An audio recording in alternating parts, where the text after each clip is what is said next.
मेरा नाम शशि लता है। जंगल महल सारादा, पोस्ट पटीटा, तहसील चुनार, जिला मिर्ज़ापुर की रहने वाली हूँ।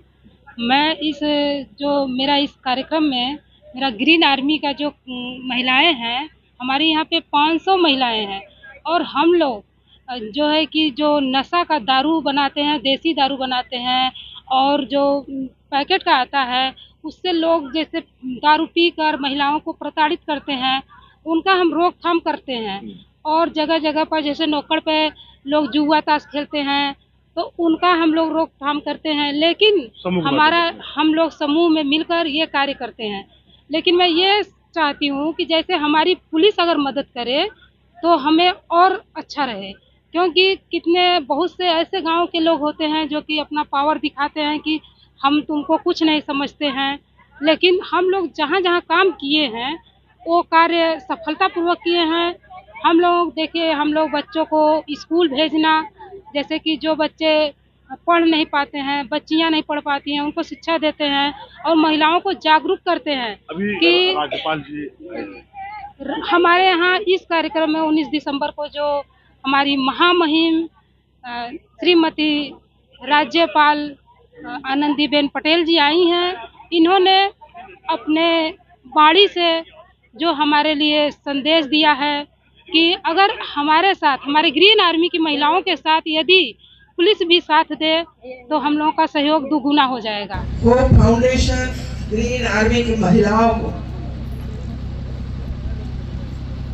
अभिनंदन करने के लिए आई। वे लोगों ने प्रयास शुरू किया, दारू छुड़वाने का प्रयास शुरू किया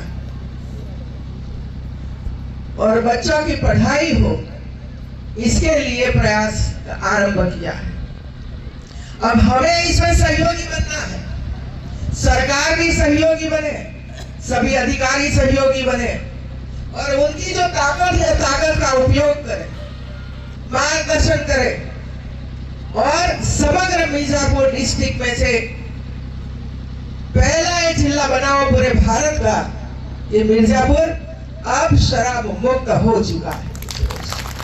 ये स्थिति को हमें प्राप्त करनी है, ये स्थिति हमें प्राप्त करनी है। पुलिस वाले जहां भी ऐसा अड्डा चलता है बंद करवाइए मित्र, किसी का भी हो, किसी का भी हो। आपकी जिम्मेवारी है कि जहां भी दारू बनता हो और बाहर से दारू सप्लाई होती है, उसकी चेन को बंद करना है। क्या आप जानते हो? आपको पता होता है कि कौन दारू का अड्डा चलाता है, कहां से दारू आता है, कौन सप्लाई करता है, लेकिन हम चुप रहते हैं, हम बोलते नहीं है, पकड़ते नहीं है। आप इतना ही काम करो, आप आपसे जितना हो सके इतना करो, बाकी का काम धीरे आर्मी को ट्रेन करके सौंप दो कि जाओ वहां बंद करवाओ। और इसीलिए ये काम जब ये महिलाएं कर रही है तब मुझे भी लगा कि हमें इसमें जुड़ना चाहिए। और आप समझ लो मैं डायरेक्टली अब इसके साथ जुड़ चुकी हूँ मित्रों। अब कहीं से भी फरियाद आई कि ये कॉर्नर में दारू बनता है, कोई बंद नहीं करता है, तो आप पर एक्शन ली जाएगा। आपकी ये जिम्मेवारी है मित्रों। और दूसरा, गांव में जितने भी बच्चे हैं, सभी बच्चे स्कूलों में दाखिल हो और पढ़े, इसके लिए प्रयास करें। इसके लिए प्रयास होना ही चाहिए मित्रों। लास्ट में ये है स्वच्छता किसे कहते हैं मित्रों, और हमारे डीएम और सीडीओ जरा प्रयास करें सभी आंगनवाड़ी में देने के लिए, क्योंकि हमारे बच्चे छोटी उम्र से स्वच्छता की ओर ध्यान दें। देखिए आंगनवाड़ी की हमारी महिलाएं इधर नहीं है, लेकिन आंगनवाड़ी में ऐसी एक किट में दे रही है, ये आईना है। बच्चे आंगनवाड़ी में आके अभी भाई कोई महिला सुबह में 5 बजे उठ कर कहीं काम करने के लिए जाती है तो बाल रंगी नहीं होती है, वैसे ही चले जाते हैं। फेस भी साफ नहीं होता है, वैसे ही चले जाते हैं। तो जैसे बच्चे आए हैं तो उसको जरा आईना दिखाओ और बोलो कैसे लगते हो, बाल ठीक नहीं है, वो नहीं है। और इसके बाद तुरंत कंघी भी अंदर है, एक कंघी लो और उसका बाल ठीक कर दो और फिर दिखाओ, तो खुश हो जाए नहीं हो जाएगा। और कंघी करने के बाद जब बच्चा घर पर जाएगा तो इसकी माँ सोचेगी कि अरे मैंने तो कंघी की नहीं, किसने बताई, तो आपने कही तो आप पर वो खुश हो जाएगी। दूसरा है ये बटन है, ये सुई है और ये धागा। क्यों लाई हूं मैं?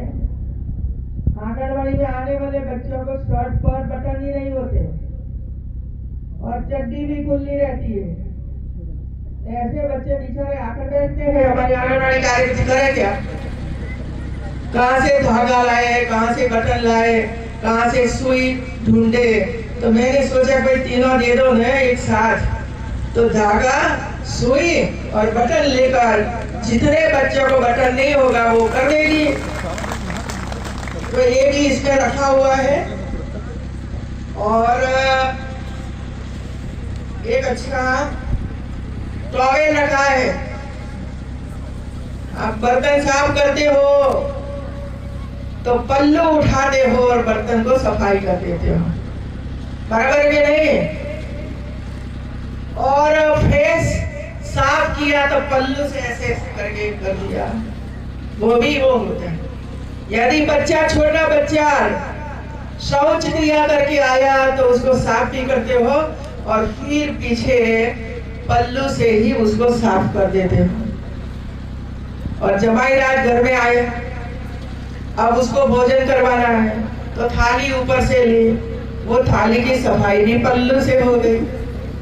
अब देखो हमारा पल्लू सर्व काम के लिए तैयार होता है। तो मैंने सोचा कि नहीं, हमेशा नहीं करना चाहिए। हर बच्चे के पास एक छोटा सा टॉवेल होना चाहिए जो उसको नाक साफ करना है, हाथ साफ करना है, फेस साफ करना है तो इससे करे। और रात को घर पर आए तो इसकी माँ उसको साफ करके रख दे और दूसरे दिन शर्ट पर लगाकर भेज दे।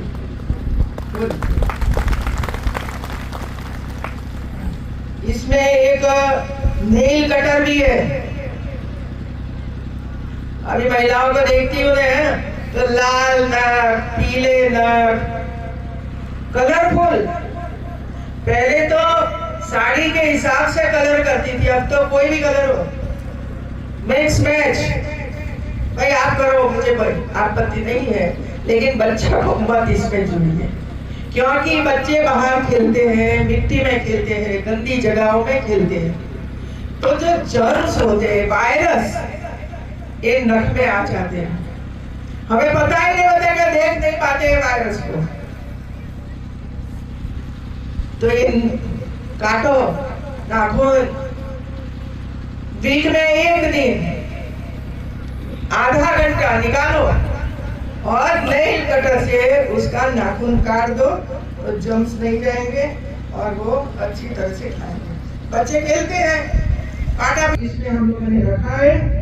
और ये मैं सीडीओ या तो डीएम को देती हूँ और वे लोग ये काम करें, क्योंकि प्राइवेट हॉस्पिटल हो या तो कई लोग हैं जो बाजार में दवाई वाले भी है, बाहर भी ला सकते हैं, पे दीजिए हमारे छोटे छोटे बच्चों के लिए, तो कोई ना नहीं बोलता है।